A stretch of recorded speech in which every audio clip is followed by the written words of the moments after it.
Live stream begins in 2 minutes.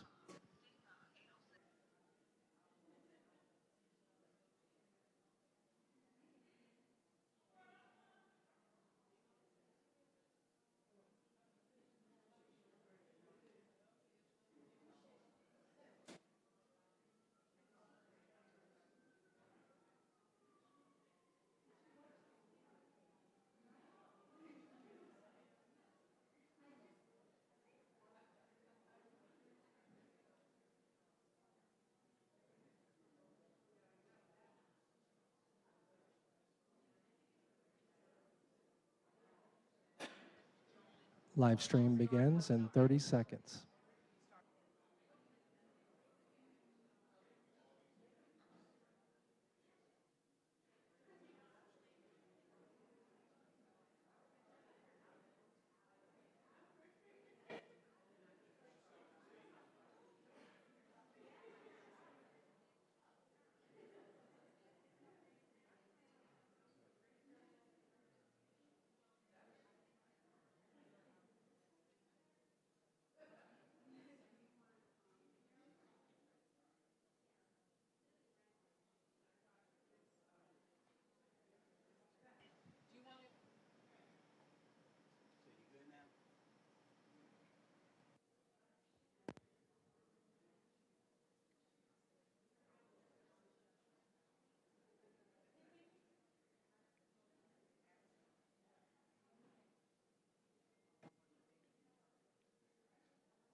Good evening, everyone.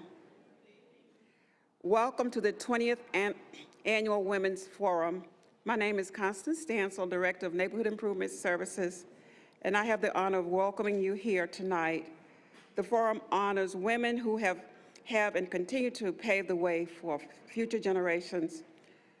I would like to have our guests escorted in. Councilwoman Hyman will be escorted by Sage McMillan.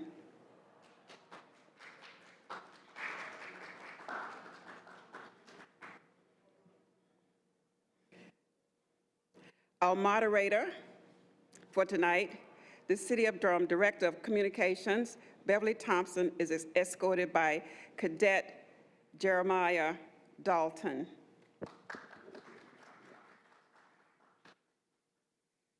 Our panelist, Bessie Johnson Elmore, is escorted by Cadet Chawan Ross.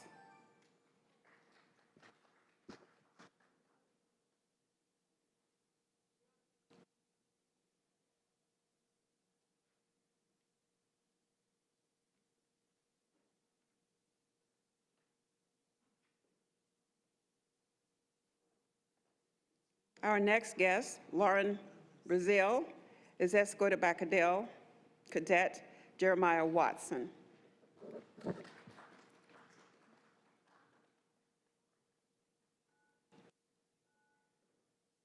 Next, we have Mary Chin, escorted by Cadet Atticus Hester.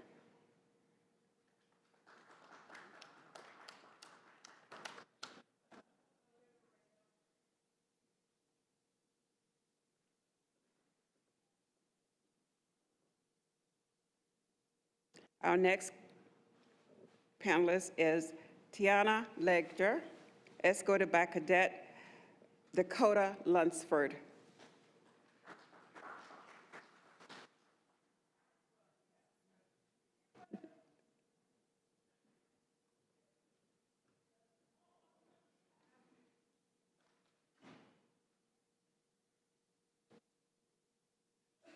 Next, we will have a welcome and a greeting from Councilwoman Hyman.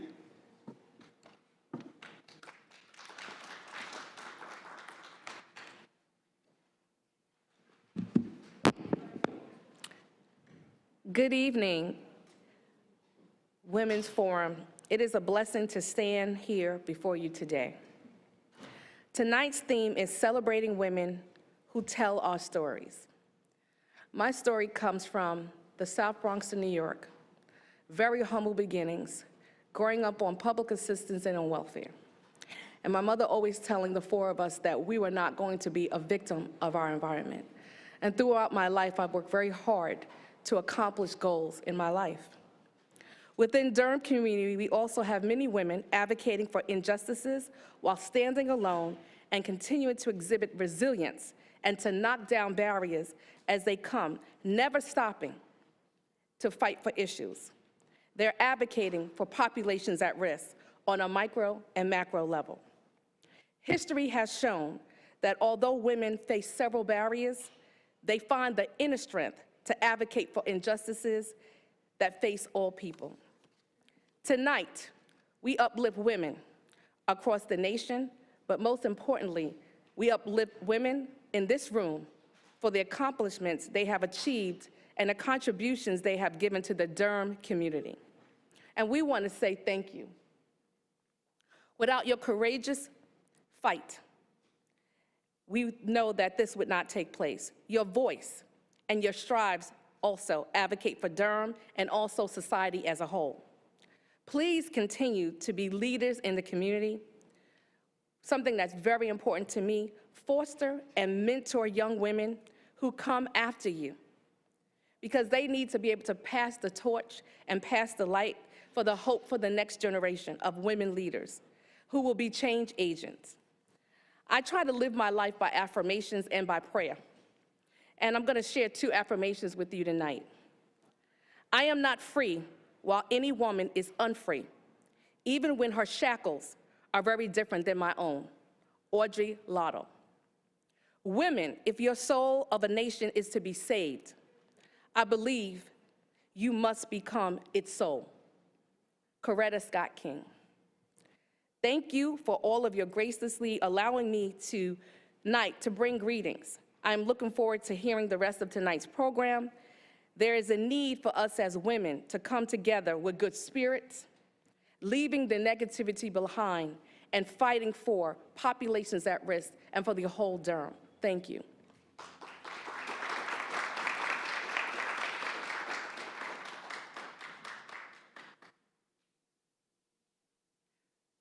Welcome again, and thank you for being here tonight. Before we start our official program, we want to recognize some of the many women in our community who make a significant impact in the community, our local sheroes. And as I call the ladies' names tonight, if they're in the room, I'd ask them to stand. I know we have some people who are joining us on Zoom. I will start with Lamanda Chestnut Pryor, Vanessa Mason Evans, Shakanika Gilchrist, Patricia Obrin, Constance Ann Walker, Angel Iset Dorza, Sheila Bennett Mason, Ganelle Sanders, Shirley Jones, Dr. Sheila Rogers, and Melissa Morrison. Thank you, women, for all the work that you do in the Durham community. Next, we will hear from our host and moderator, Beverly Thompson, Director of Communications.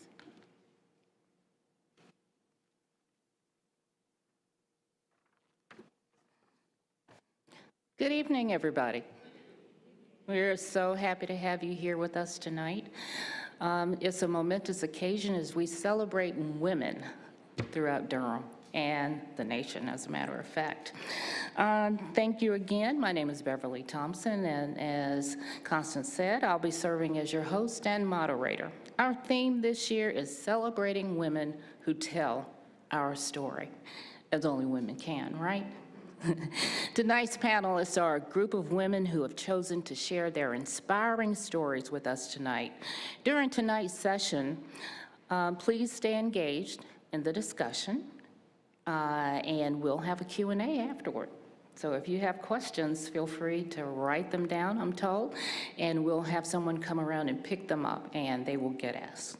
And if you're watching online, comment and ask questions in the chat, okay? That's for you people online, all right? And do us a favor, message a friend and tell them to join us tonight. So up next, we have Cheryl McDonald. She is the administrative specialist in the Neighborhood Improvement Services Department, and she assists Constance Stansel, her director. And she will be singing a musical selection by the wonderful, infamous Regina Belle, and it is called one of my favorite songs, If I Could. Okay.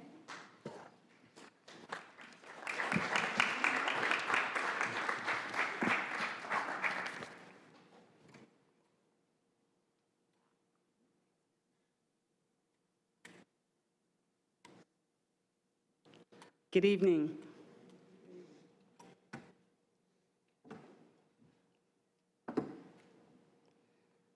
The Assistant Director, James Davis, asked in a meeting when we were planning the Women's Forum if I would sing. And I said, okay. I injured my hip a couple of months ago, so that's why I have a helper tonight. So I'll be singing a cappella, and I hope that this song will inspire all of you. Woo!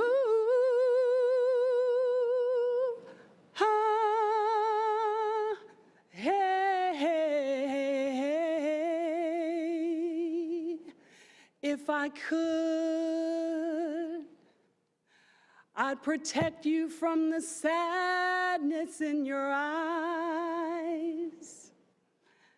give you courage in a world of compromise. Yes, I would, if I could. I would teach you all the things I never learned, and I'd help you cross the bridges that I burned. Yes, I would, if I could. I would try to shield your innocence from time, but the part of life I gave you isn't mine. I'll watch you grow so I could let you go. If I could, I would help you make it through the hungry years. But I know that I can never dry your tears, babe. But I would if I could. If I could, in a time and place where you don't want to be. You don't have to walk along this road with me. My yesterdays won't have to be your way. If I knew I'd try to change the world I brought you to, but I know there isn't very much more that I could do, but I would if I could. If I try to shield your innocence from time, but the part of life I gave you isn't mine. I'll watch you grow so I can let you go. If I could, I would help you make it through the hungry years. But I know that I could never cry your tears. But I would if I could. Hey, hey, hey, hey, hey, if I could.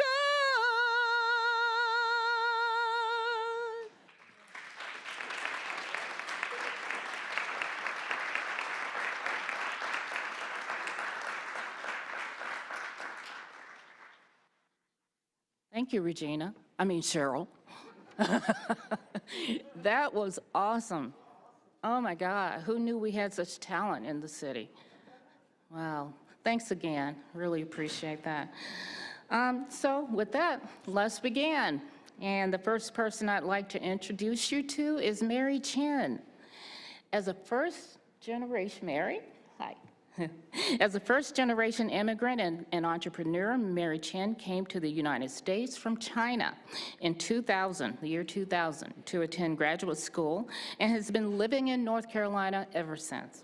She is a certified global business professional and has over 20 years of experience with global companies in both China and the United States. In addition, Mary was the first English-Chinese translator certified by the American Translators Association in North Carolina.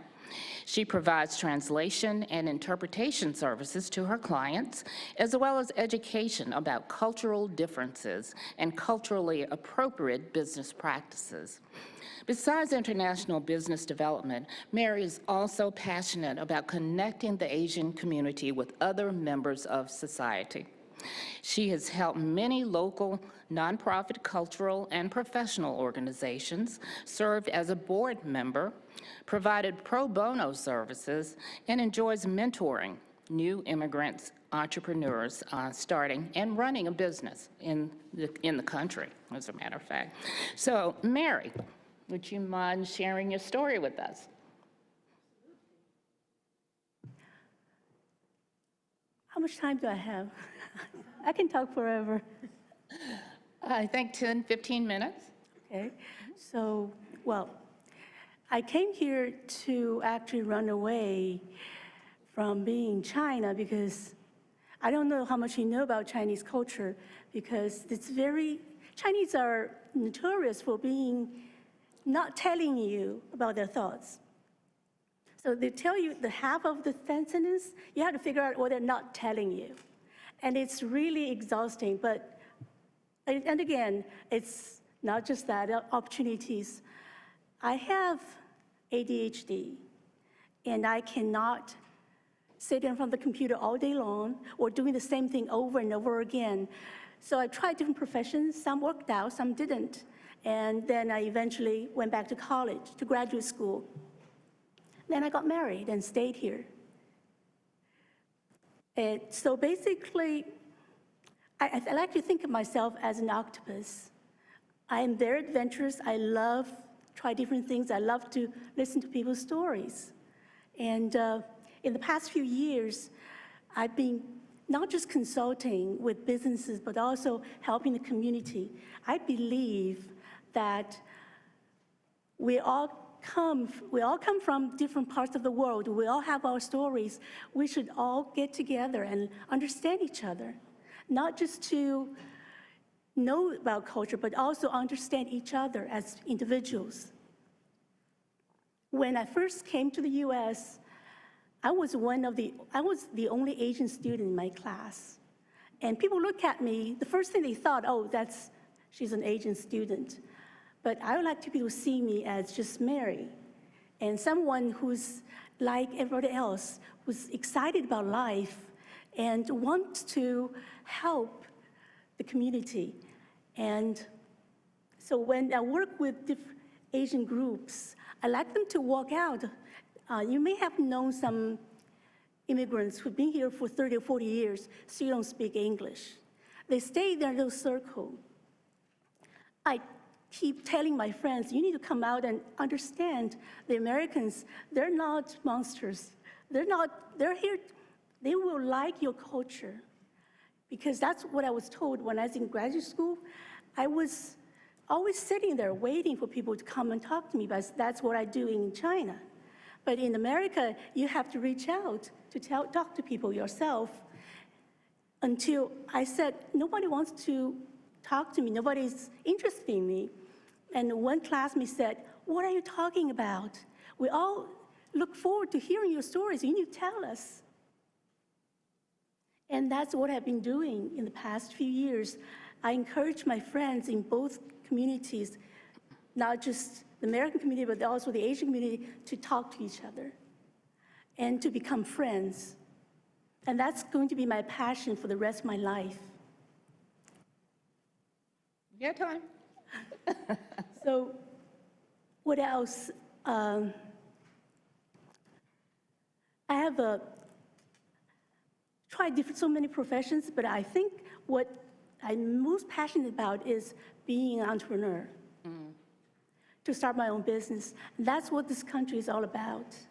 When the people came from Mayflower, they did not come to look for a corporate job. They came here to become somebody they can be, for the opportunity to make a new life for themselves and for their family and for the community. And I think entrepreneurship is the same thing. I actually started off by going to Women's Business Center. They helped me finding what's best for me, what works for me. They helped me write a business plan, helped me find mentors. And I've learned a lot of lessons, and some the hard way. But the most important thing I have learned, the first thing is I learned to be grateful. I wish I could say I did everything by myself, but no, I had a lot of people helping me.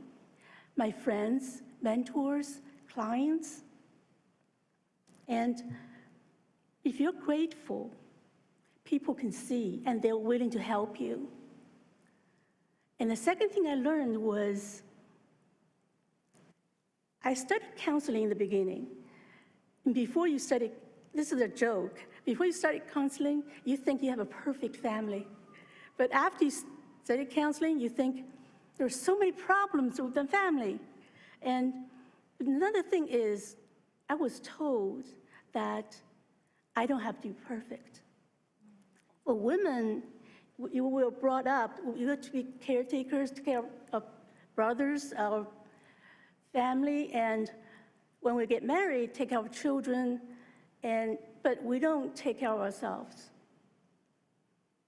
If we have to there are more rules for women. This society is more harsh on women than men in similar situations. Even sometimes women, we do it to ourselves. And that's what I've learned. I don't have to be perfect. It's okay sometimes, it's okay not to be okay. If I feel sad, if I feel miserable, I'm angry, that's okay. The thing is how to handle that situation, how to solve this problem. And the third thing is surround yourself with people who support you, who encourage you. And there are people, of course, there are people who don't want you to succeed, or they're jealous of you. It's okay. I jokingly tell my friends, at my age, I don't care what people think about me. I just want to do the best I can. And if I don't break the law, don't hurt others, it's okay. Not everybody will like you. Not everybody will support you, but that's okay. But there are people out there. As women, we need to learn to be comfortable asking for help. and reach out to people. Sometimes I say, if I ask them for a favor, I would say, it won't hurt my feelings if you say no, because it's an option. If they're willing to help me, they will, and I appreciate that. And there's a word in the past few years, it's called pay it forward. Sometimes we do things, we get a reward, not necessarily from the same person, but from other people. But people see what you do. And also sometimes it will help others, and they will learn to help people around them as well. So it's very exciting to be in this country. And I became a citizen 2 years ago. Thank you. So I voted in 2020 and 2020 and in 2022. But I appreciate the opportunity this country has given me, and I want to help more people to do what I have done. All right, well, great. Thank you. Thank you so much. I know if you're like me, you probably have some questions, and we'll get to those questions, but do go ahead and write them down right now. And for people online, if you could put your questions in chat, that would be great. We'll collect those.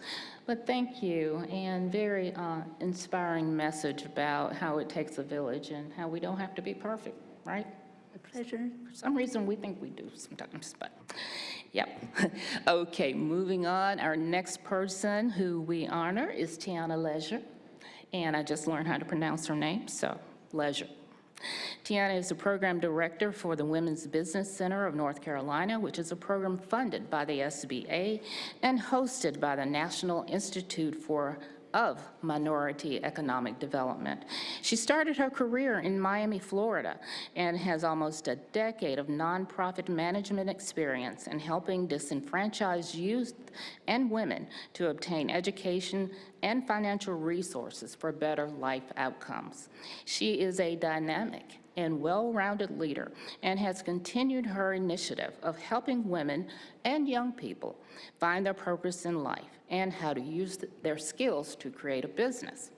In her spare time, if she has any, she enjoys bonding with her husband, Chris, of 9 years, and her 2 pets. A fun fact about her is that she is also an extremely talented and trained dancer, and once danced on Broadway with the Joffrey Ballet in New York City. 2 sold-out shows. That's hard to get out. 2 sold-out shows. So, wow, amazing. We are so glad to have you here. And tell us a little bit about yourself and how you got here.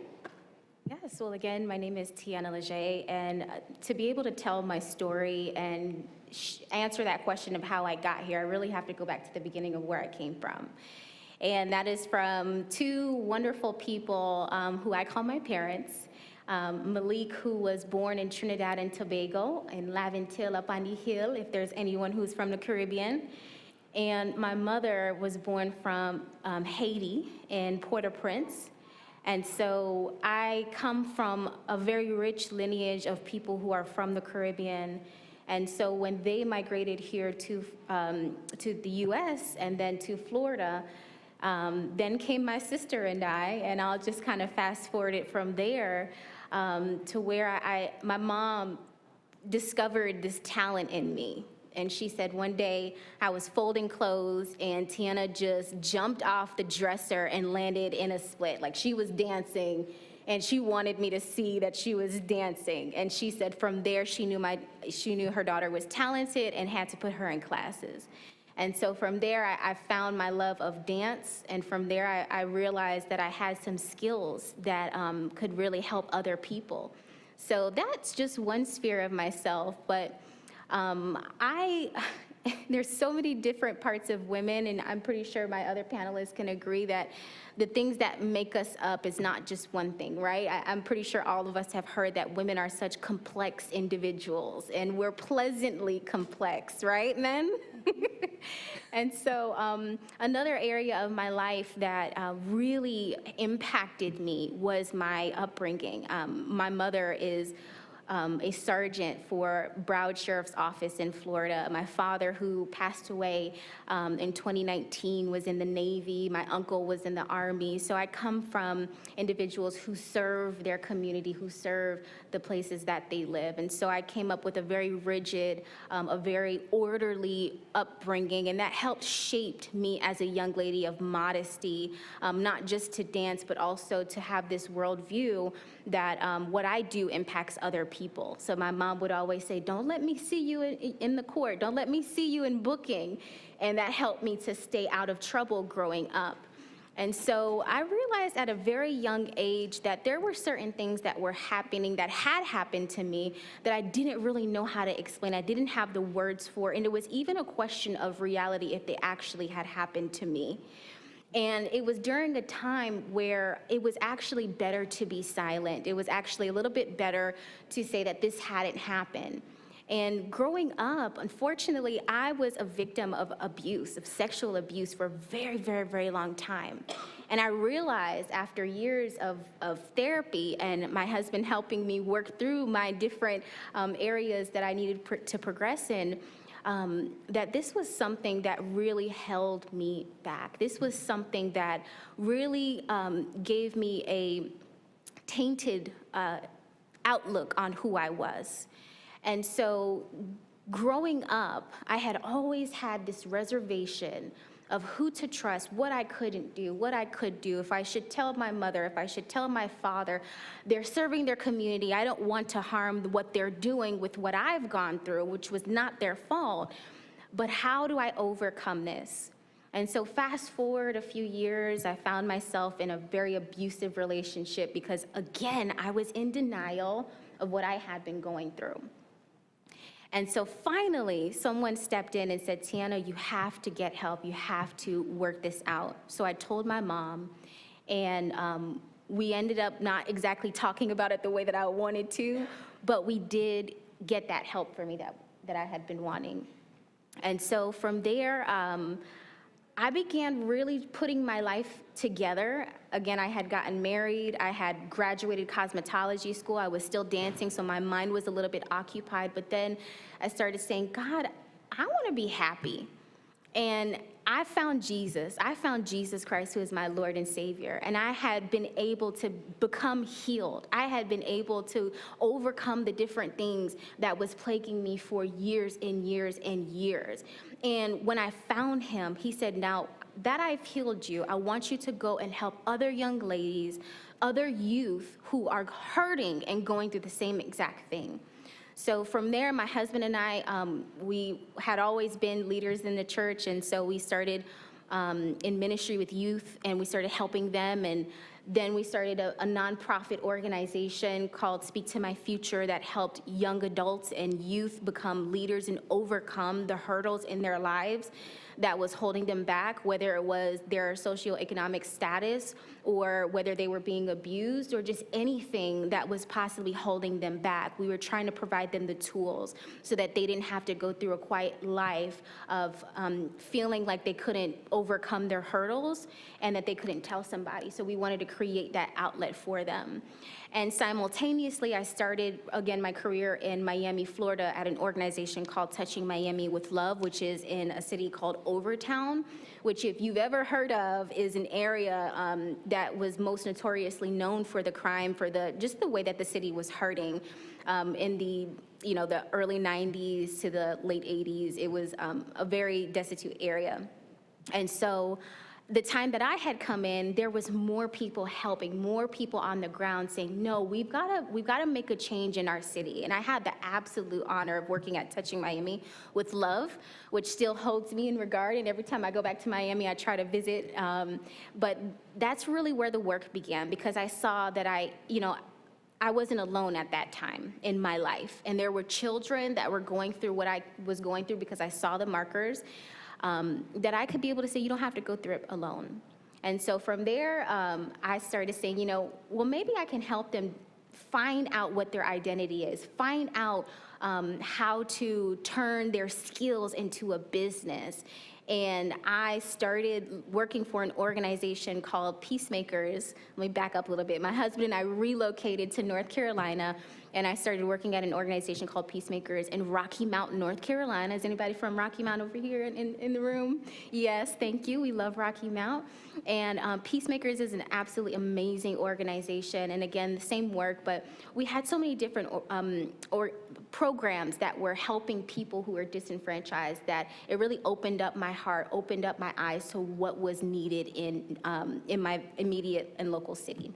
And so from there, my husband and I transitioned to Raleigh and then Chapel Hill. And from there, I've worked with some great organizations, but really it is about helping women, minorities, young people be able to find their identity, be able to not be held back by those barriers, whether it's systemic or whether it's something that's personally had happened to them, but showing them that they can be empowered, showing them that they are able to do more than the things that have oppressed the people or oppressed the area around them. And so for me, it's really about helping individuals become who they were supposed to become in the first place. So I hope I said everything that I needed to, but I guess we'll talk a little bit more about that later. All right. Ms. Leger, thank you so much for that fulfilling story. I mean, it's just really, really rewarding work, I think, that you're doing, not only for yourself, but for the community at large. We appreciate you. So next we have Bessie L. Johnson Elmore, who's the Executive Director of Straight Talk Support Group. For over 27 years, Bessie L. Johnson Elmore has worked as a support group facilitator, counselor, and advocate for domestic violence and incarcerated individuals and their families. She was the first Black female president of the Bull City Toastmasters and has won awards for her outstanding homeowner workshop program and mental health advocacy. In March 2013, Bessie started Straight Talk Support Group, a support group designed for family members and friends who have a loved one in jail or prison and working with the men and women returning from prison. Bessie believes that the phrase, give a person a fish and you feed them for a day, teach a person to fish and you feed them for a lifetime. So Bessie, would you mind sharing your story and what brought you here as well? Thank you for being here. Good evening to everyone. It's my honor to be on this panel with some phenomenal women. So I thank you for having me. Again, my name is Bessie Elmore, and I started Straight Talk Support Group. Little did I know there was a phone call Straight Talk. And to this day, we still get calls at the office, people thinking that we are the phone company. But the reason for the name for the support group, it was all about straight talk. And having a place for people like myself who have experience having a loved one that was incarcerated to come and be able to share their stories. And oftentimes in any support group, people want to be heard. They don't want you to solve their problems. They don't want the sympathy.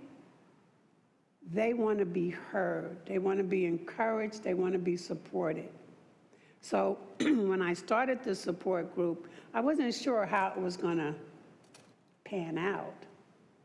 The first night we had it, 9 people showed up. And I figured, oh, well, it's not going to take off. The next 2 weeks we had it, 30 people showed up. And I was like, uh-oh, I got to keep it going now. And as it grew, I invited speakers to come from the Department of Public Safety, which is now Department of Corrections, to come and to speak to the participants. My friends from the American Civil Liberties Union would come. So people were able to ask some legal questions because people had concerns. Unless you've been involved in the system in any way, you have no idea what goes on. For a mother or a husband or a father to have their child incarcerated, whether they're guilty or innocent, excuse me, they have lots of questions.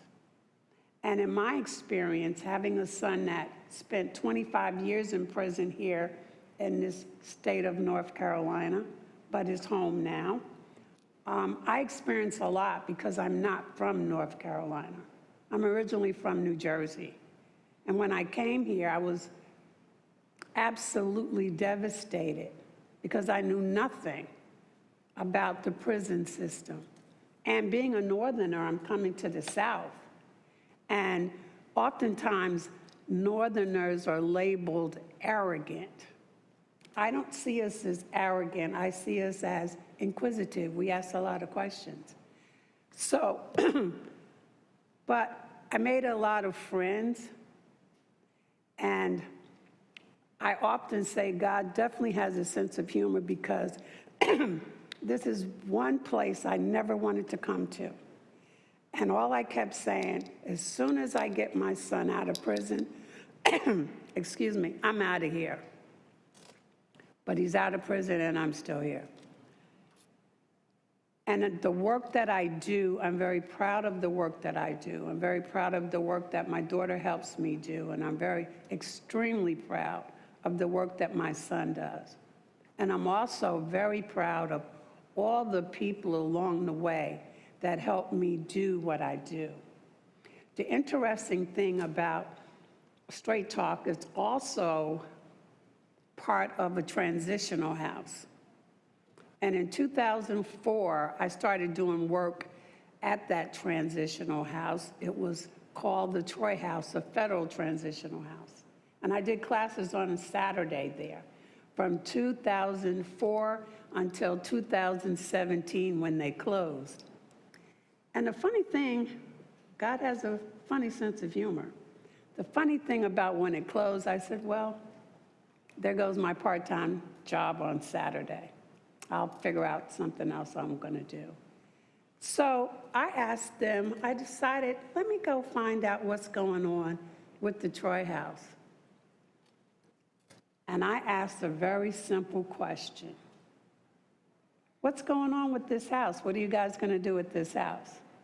And they, in return, asked me a simple question. Why? Do you want it? And before I could catch myself, I said, yes. I've been at that house since 2017, and it's now STSG Transitional House. And we service men coming home from prison. There's 21 beds in that house. We have a living room, a kitchen, office space. We have another office outside, basketball court, everything that one would think would be good for anyone returning from prison. We try to make it a family setting as much as we possibly can, because I've been there, done that. And we continually have the support groups. Now there's Zoom, but we continue to have the support groups twice a month on a Tuesday night. I'm no longer the facilitator of that group. I'm busy doing other things. But I'm very proud of the work that my staff and all the people that are connected with Straight Talk support group, not the phone. All right, well, thank you so much. Such an important connection for the formerly incarcerated to get back into society, and thank you so much for what you do. Next, we have Lauren Brazil. She's a managing attorney of the Fair Housing Project of the Legal Aid of North Carolina. She joined Fair Housing, the Fair Housing Project, in 2013 and has represented victims of housing discrimination across the state in fair housing administrative proceedings, before the U.S. Department of Housing and Urban Development, state and local administrative agencies, as well as in state and federal court. She has presented at fair housing seminars for housing consumers, advocates, attorneys, and housing providers. She is a heritage Spanish speaker and has worked with Spanish-speaking clients and communities across North Carolina. Lauren, tell us what brought you here to North Carolina and to Durham and your story. Well, first of all, thank you so much for the opportunity to be here and with these incredible panelists. I think lawyers get a bad rap of wanting to talk a lot, and I'm just not used to telling my story. My role is usually to amplify the voices of my clients and give them their space to tell their story. So I'm a little out of my comfort zone telling my story, but so my name is Lauren Brazil, and I am the co-director and managing attorney of Legal Aid of North Carolina's Fair Housing Project. And I've been with the project since 2013. Before then, I was at law school at Carolina for a year and interned with Habitat of Durham. If I take a step back, I am the child of immigrants. My mom and my grandparents came on a 1971 freedom flight from Cuba, and my dad is from the islands off the coast of Portugal. And so I am the first person in my family to graduate from college and to become an attorney. And they stress the importance of education my whole life, and service, and recognize the role that access to affordable, safe housing has on people's success and life. And so housing has always been something that has been a passion of mine, and addressing the systemic barriers that prevent people from accessing housing and housing choice. And so I knew that I wanted to be in fair housing. I just didn't know how to get there. And when I was finishing law school and I took the bar and I'm applying for jobs, and the stars really aligned for me, and it was sort of meant to be, because a staff attorney position had opened up at Legal Aid for their new fair housing project. And I applied for that job, and I've never left. And I think the reason why is because not only do I love the work that we do, I love the people that I work with. I think it's so important to surround yourself with people who support you, who you can rely on, who you can trust, and you want to treasure those people. You're gonna, in life, run into people who are obstacles and not helpful, and you overcome them by the people around you, and knowing that you are in this together. And I know that with my team. And so I'm just also very grateful to the people that have come before me, and who have lifted me up, and the people that I work with every day. I'm really grateful to the clients who entrust us with their stories. The clients that we have at Legal Aid are some of the bravest women and people that I have ever met, and it is truly a privilege to be able to represent them in their fair housing cases and help them overcome the barriers to access housing. Victims of sexual harassment, victims and survivors of domestic violence, people with disabilities. These are brave, powerful women who have given me the opportunity to give them try to help them amplify their voice. And that is the role that I've always seen for myself. And so I'm just appreciative of all of you that are up here today and the work that you all do and the opportunities that I've been given here in Durham. We've been in Durham now for 4 years-ish, but I do feel like I've always had a connection to Durham. I've been in North Carolina for a little over a decade, and it's home. And, you know, I think I personally and professionally want a community where we have equal access to housing and opportunities that are free from discrimination. And so that is the work that I do and the principles that I believe in. I'm also a mom of 2 kids, and that is a big part of who I am and my identity. And I'm, you know, this is one of the first evening events that I have done since I've got a 1-year-old at home. But so it's really, really a privilege to be here today, and I'm just so honored to even be part of today's event. So thank you.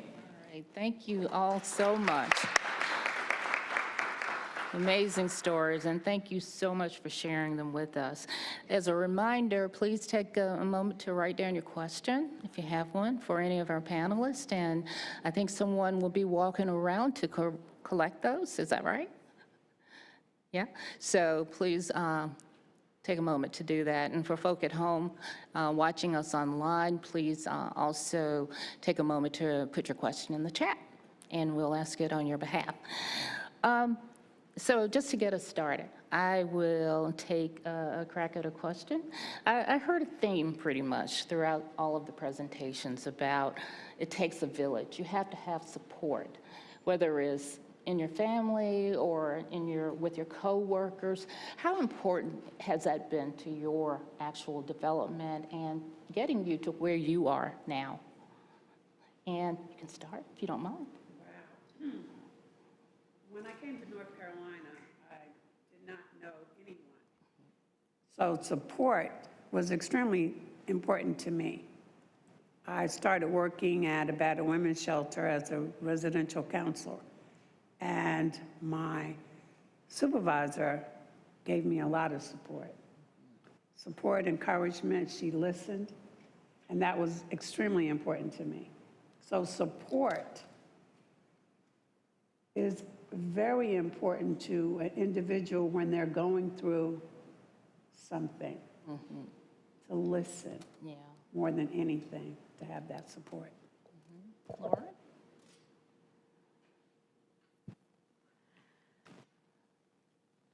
I don't think I could do what I do without the people that have supported me along the way. Our co-director, our previous co-director, Jeff, the late great Jeff Dilbert, who passed away unexpectedly a year ago, he allowed me to be able to grow in this position, but to be able to manage a work-life balance.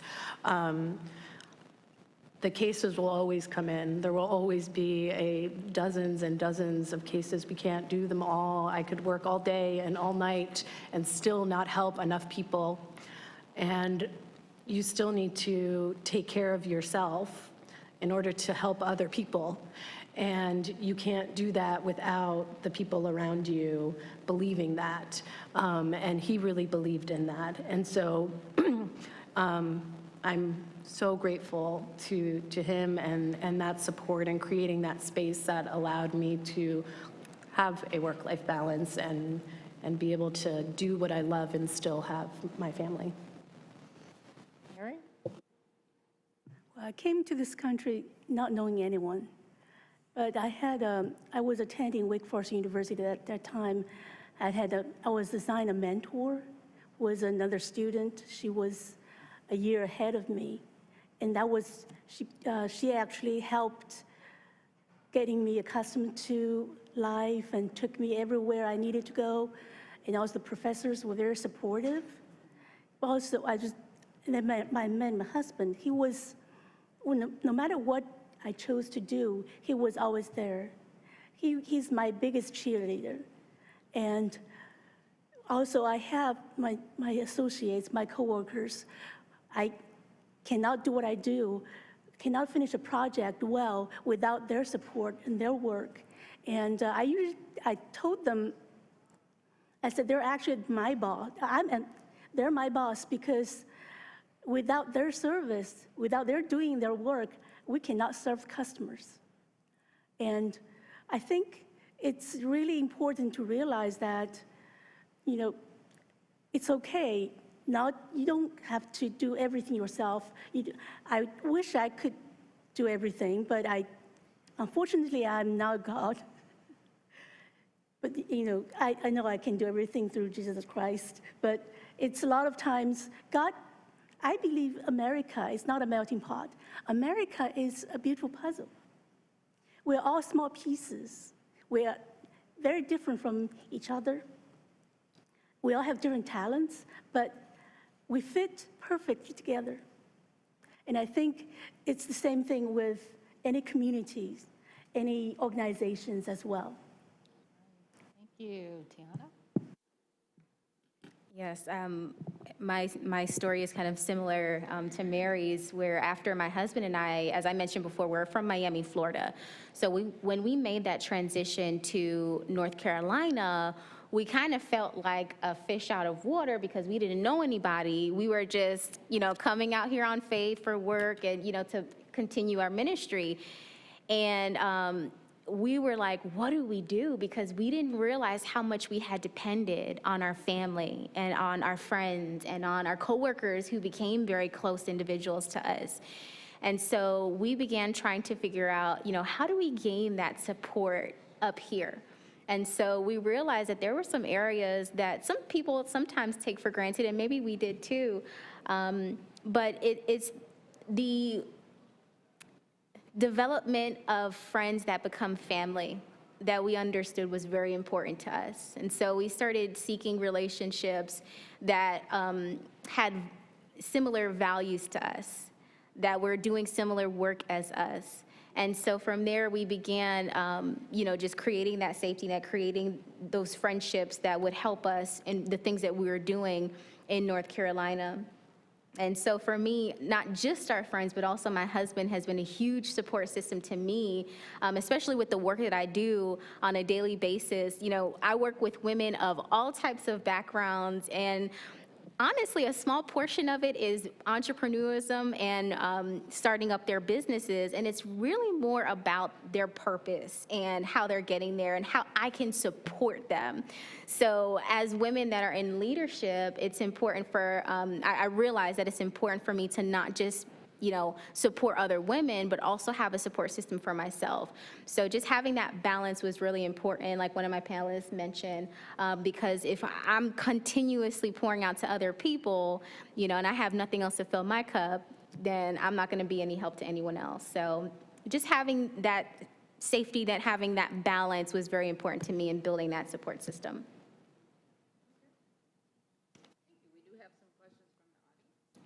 If you guys had more questions, could you raise your cards for me? Okay, my name is Shelby Sweat. I am a part of the Human Relations Division, and thank you, ladies, for everything. Our first question is actually going to be for Mary Chen. It says, have you had any opportunity to share your story in person with similarly situated women in China since you have become successful? I actually have. I'm a member of several Chinese organizations in this area, and sometimes, networking events sometimes we do lunches, in person, one-on-one. Then they would ask me questions or asking for advice. Sometimes we share our stories and experience. Okay. The next question is for Bessie Johnson.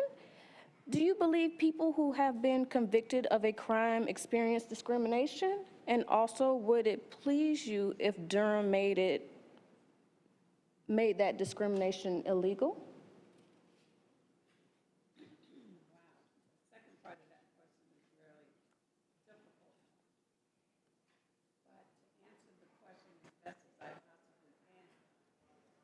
Thank you. I always think I can talk loud enough that everybody can hear me. Discrimination, we live in a country where discrimination is and has always been. And for someone that's been incarcerated coming home, they're labeled again with discrimination because they label people coming home from prison as felons, inmates, less than. And how do we deal with that in this country? I don't have the answer. But everyone that comes to our house, we don't call them by their first name. We call them Mr. So-and-so, because while they were incarcerated, they were a number. So when they come to our house, they're Mr. So-and-so. We give them that respect, and then they give it back to us. Okay.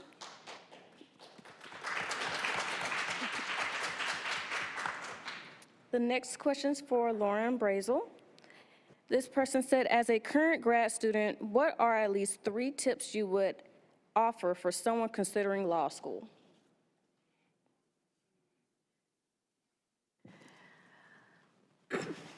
I think for someone considering law school, I think you can easily get lost in the corporate law and big firm world, and I think it's really important to seek out the service opportunities and the public interest opportunities in law school. The other tips, take a lot of practice tests for your LSATs. And law school's hard, you know, but life is hard. And what my mom told me was those 3 years are going to go by regardless of whether or not you are in school. And so you might as well use those 3 years in school. So go ahead. And so the time will go by, and it is what you make of it. And so go to school and spend the time in school. Thank you. Next question is actually for all of you guys.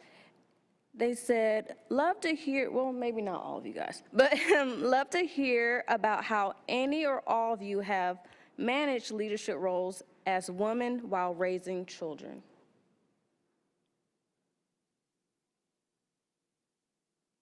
I'll start because I talked about my kids. So I'm new to a leadership role at Legal Aid. My predecessor, Jeff Dillman, my mentor, my friend, he was my mentor for 10 years until he passed, and I've tried to step into those very big shoes. And so I am still very much learning of what it means to be a leader and a woman at an organization with a leadership role trying to have kids at home. I think it really comes back to surrounding yourself with good people and loving the work you do, and setting boundaries, knowing when you have to say no, knowing that at 6 p.m. is bath, bed, and dinner time, and I can't talk to you from 6 to 7, but I'll call you at 7:15. And I think you have to be able to set those boundaries, and you need to work with people who can respect them. And people need to respect them, because we are many things, and women bring a lot to the leadership positions, and just because you have a family, it shouldn't prevent you from having those opportunities. Me as a leader, I just try to make sure that everybody at the table has a voice and is heard and seen. I try to create a really collaborative environment in our team, and we work together. No one's in this alone, and you can't do you can't do it all, and you can't do it all, and you can't do anything alone, really. And so I think it's really about relying and surrounding yourself with good people. Okay. Anyone else? No? Okay, the next question is for Ms. Bessie. What is your relationship with the Department of Corrections? Can you help justice-involved individuals finding jobs, housing? My relationship with the Department of Corrections, I have a contract with them. And we do service the men that come to our house. Excuse me. We partner with an organization called Wellness Reentry, and they do a lot of the service for the men that come to our house, with helping them with money management skills, helping them get all of their vital paperwork that they need, their driver's license, birth certificates, Social Security cards, helping them apply for disability, all of those things, and helping them with housing, which is very difficult. Housing is difficult for any individual. So imagine, if you will, how difficult it is with someone who, on their application, and even though it's been banned in the box for a lot of things, on that housing application, rental application, that question about a felony blocks a lot of the guys from getting an apartment. So we do our best to help them to find a place to live. Okay, thank you. The next question is for Ms. Mary. How did you start a business without being a U.S. citizen? Were there rules and restrictions? You don't have to be a U.S. citizen, but you have to have a green card, or you cannot be a student. Certain visas don't allow you, like F1 visa, student visa, visitor's visa, or tourism visa won't allow you to own a business. But if you have a green card, you can, it's very simple. I would suggest that you talk to SBA. They have offices. In Durham, it's the Institute, and for women, it's the Women's Business Center. And they would tell you, give you the process. And then you have to have a business plan, what you want to do, what you're specialized in. But do marketing research first. Just because you are good at something doesn't mean you should. Just like, for example, if a chef may not be able to own a successful restaurant. I have clients who own restaurants that go bankrupt because they think if I have good food, people will come to eat. Not worried about prices or competition. To do research, and then there are two things you cannot do by yourself. Number one, accounting. Number two, legal. So you have to have a lawyer and an accountant. And I can recommend some immigration attorneys if you are not a green card holder, and they will be able to tell you what you need to do to own a business. May I add to that? I would love to just let anyone know, if you are wanting to start a business, the National Institute of Minority Economic Development focuses on holistically helping any aspiring business owner get the resources that they need. We have an in-house CDFI. We have 4 women's business centers here in the state of North Carolina, one of which I'm at, that was started by the late, great Andrea Harris. If you don't know who that is, please Google her.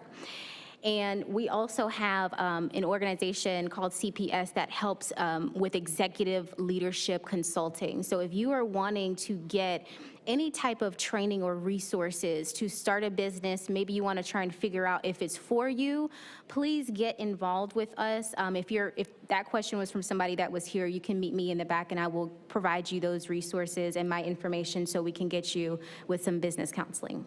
Thank you. Thank you. The next question is for Tiana. You are amazing. How did the Women's Business Center get funded by the SBA? Did you apply for a loan? Do you teach budding entrepreneurs to start businesses? Yes, so again, the Women's Business Center is funded by the Small Business Administration, so that's where we get the majority of our funding. We are also hosted by the National Institute, as I mentioned before, which provides us with a lot of amazing opportunities and tools to help these small business owners that we have. One of the ways that we are helping small business owners, I'll just read this off real quick, is with one-on-one customized business counseling. We provide seminars and classes focused on key business topics such as marketing, finance, certification, and small business resources. We give written business plan feedback. We help with loan package writing assistance. We help with global business development, and then we also provide networking opportunities to help you find mutual support and access to get referred to certain things. So what was the second part of that question? Because I was rambling just a little bit. Do you teach budding entrepreneurs to start businesses? Yes, so we do. We actually have a small business resource fair coming up on April 27th. Shameless plug, yes, I'm doing it. And so if you are in the area, it's going to be at Durham Tech, which is right down the street at the Chesterfield. We're going to be having 5 sessions. The first one is how to start a business, where we walk you through point A to Z, what you need to know, the legal documents, how can you get capital, who can you partner with in Durham or the triangle. We're also going to have the NCDOA providing hub certification classes. The SBA representative, Denise Cooper, she's going to be coming to teach about AA certifications, as well as the other types of SBA certifications that you can get.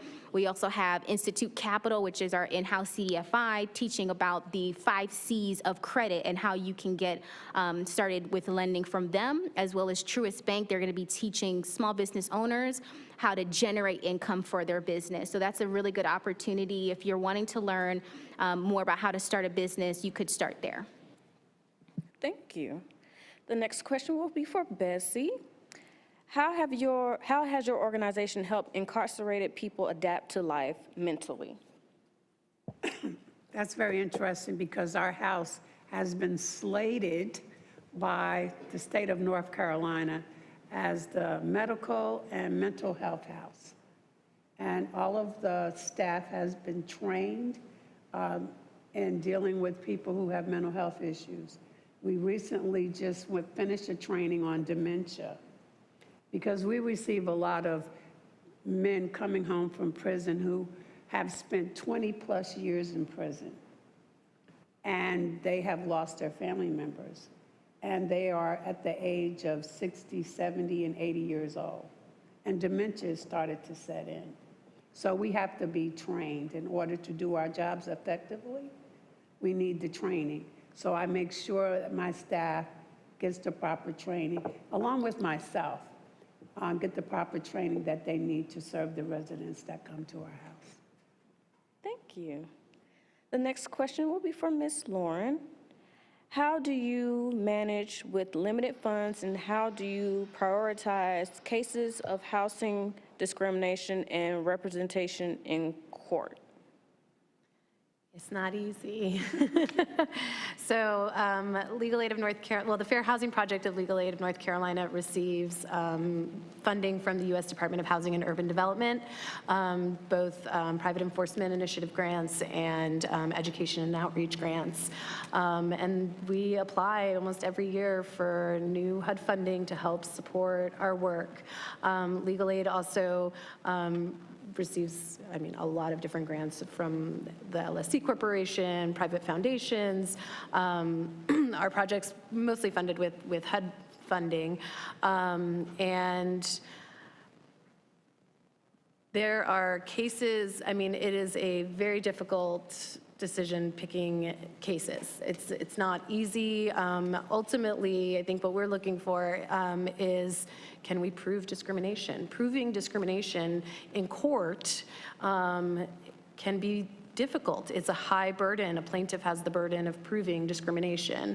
The most common type of complaint that is filed in North Carolina alleges, at least for the past decade, has alleged disability discrimination. And oftentimes, and there's a few reasons for why that is, but many times there's documentation in those cases, right? Someone has requested a reasonable accommodation to a rule or a policy to allow them to remain in housing or to allow them the equal opportunity to use and enjoy their housing. The housing provider has rejected that accommodation, and there's documents in writing. And so that's one way of proving discrimination.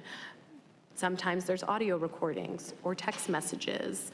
I think the biggest advice that I can give to people who think they might be discriminated against is to write everything down and get everything that you can in writing. You can make an oral reasonable accommodation request. You don't have to make it in writing, but the better practice is to make it in writing, because if you do need to prove that you requested this accommodation, you do that because you have documents. We do fair housing testing at the Fair Housing Project, which is another way where you can prove discrimination.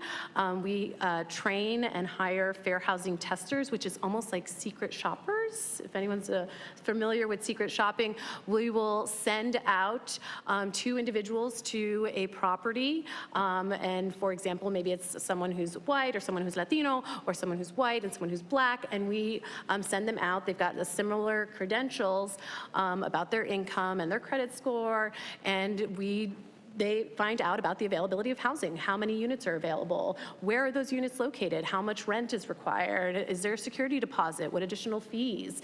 And the testers will come back to us, and then we can review their reports and see, are these people being treated the same, or is there a difference? And if the only difference in their qualifications was their race or their national origin, then that might suggest that discrimination is occurring.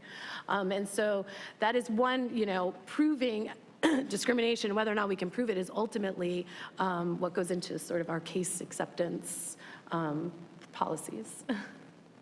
Thank you. This question could be for everyone.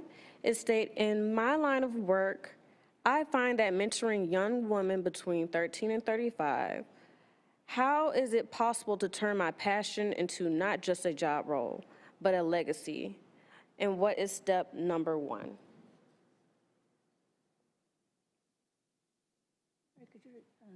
Could you repeat that question, the first sentence? Yeah, in my line of work, I find that mentoring young women between 13 through 35, it didn't really have an ending, but yes, that was the first sentence. I'm sorry, I forgot what I heard before. So what is the question about? Is it possible, I guess they want to know if it's possible to turn their passion, how to make their passion, that's their job, become a legacy. I'll go ahead and take that question. So step 1 is finding out who you are, right? And so many times, especially where we are, identity is something that is so important to people. So if you don't know who you are, what you stand for, and the impact that you can make, how are you going to be able to holistically offer something to somebody else, right? If you yourself, you haven't done that work. So if you're at an early stage and wanting to make that transition from a 9-to-5 to a business, I would say it's very important for you to figure out why. And I always tell my clients, what's your why? Why are you doing this? And I ask a lot of questions too, because we really have to go through this. It's not just a business pitch. This is a self-identity pitch and statement of belief pitch, right? So you have to know what it is that you are promoting, why you're promoting, and who it is that you're promoting it to. And then all of these other things will come. I do believe that, once you have all of those things, it's actually easier to go through that process of what it is that you can offer other people. But until you know who you are, and for me, who I know who I am in Christ, I can't offer anybody else something. Anyone else?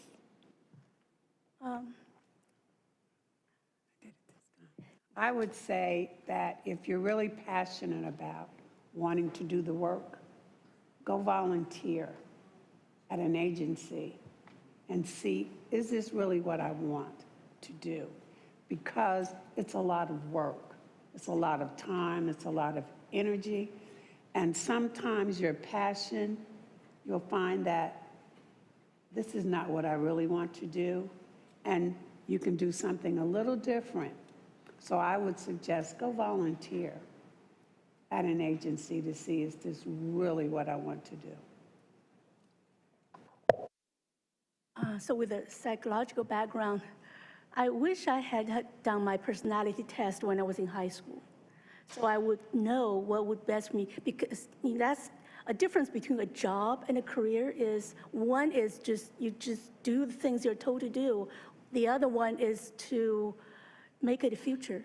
And I think the first thing to do is find out what you're doing is really what you're interested in. Because if you're not passionate about it, you will not want to spend time and energy. And people can feel it. So when you're in school, talk to a school counselor. But if you're in the organization, I would say do a personality test to see what kind of job that would work best for you.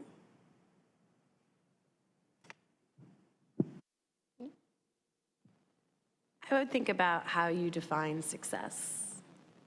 And I think there's a lot of different ways to define success and making it in your career. Helping one person keep their home is a success, and I'm proud of that work. And I don't think you, so I think you have to evaluate how you defined your wins, and remember those wins and hold on to them. And so I would think about how you define success. Thank you. The next question is for Tiana.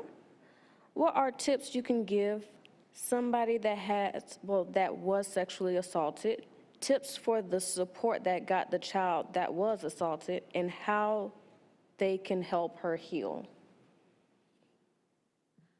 Well, I would say communication is very important during and afterwards. Authentic, genuine, concerned, loving communication, and creating that safe space for that communication and that conversation to be had. I was so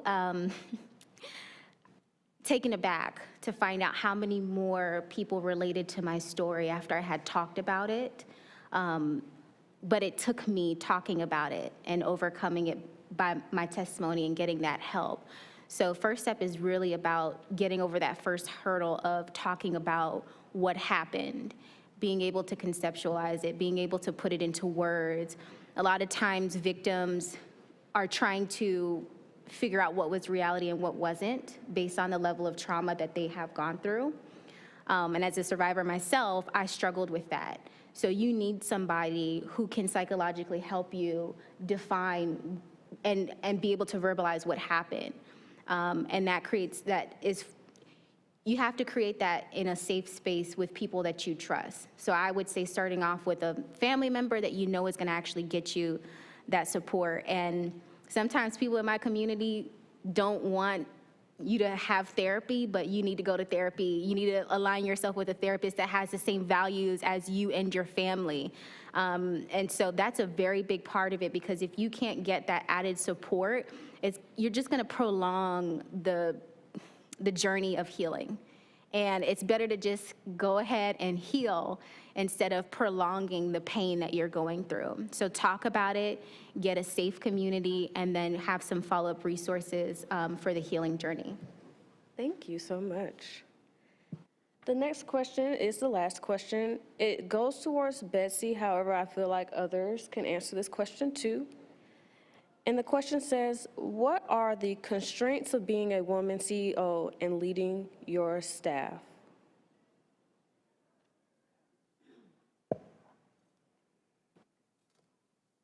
Repeat that, please. What are the constraints of being a woman CEO and leading your staff? Wow.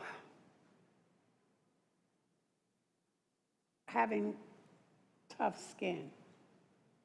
Being a female, oftentimes in this male-dominant world, men have a tendency to not think that we can handle it. But we can handle just about everything.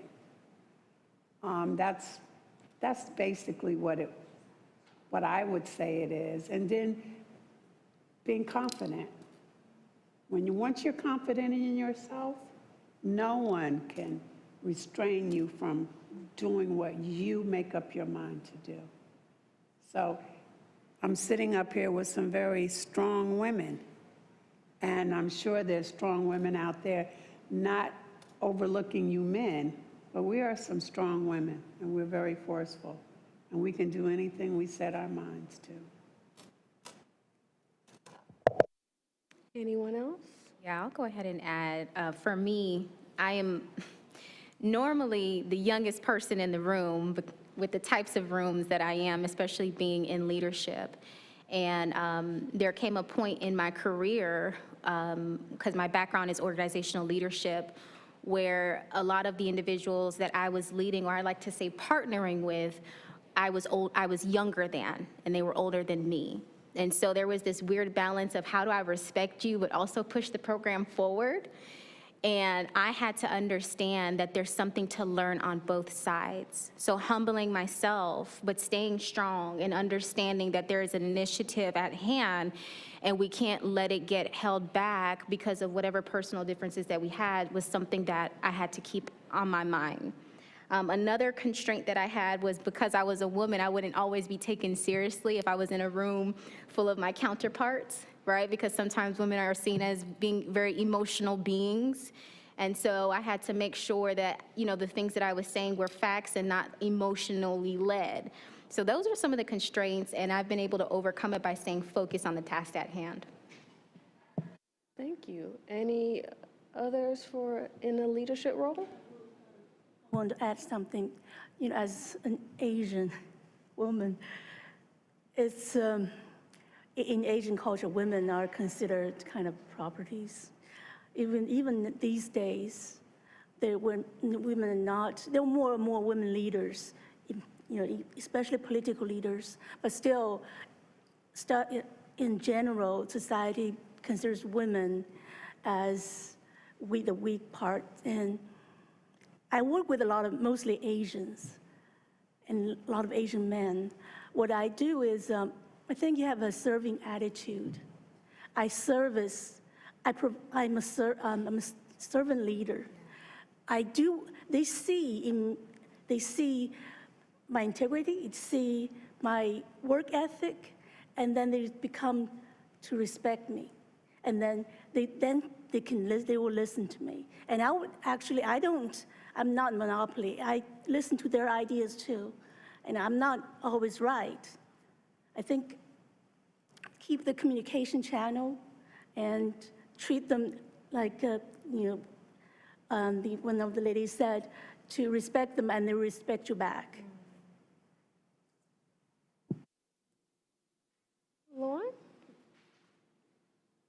I think one of the first things I learned in law school was it's okay not to know the answer, and you got to be comfortable not knowing the answer, and you got to know how to find the right answer and the right people to get things done. And I think that's how the approach that I take to my work and that my team does as well. So yeah, it's okay not to know. Perfect. Thank you, lovely ladies, for your time.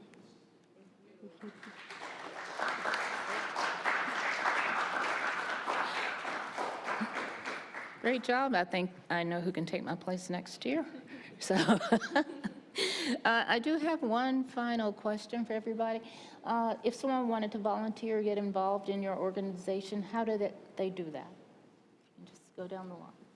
Yeah, so if you want to get involved with the Women's Business Center, you can call us at 919-956-8889, or you can email me directly at tleger@theinstitutenc.org, or you can visit our website. It is theinstitutenc.org, and you will be able to view all of our programs that we have at the National Institute of Minority Economic Development. My company doesn't take volunteers, but I do, I'm connected with a lot of nonprofits. Come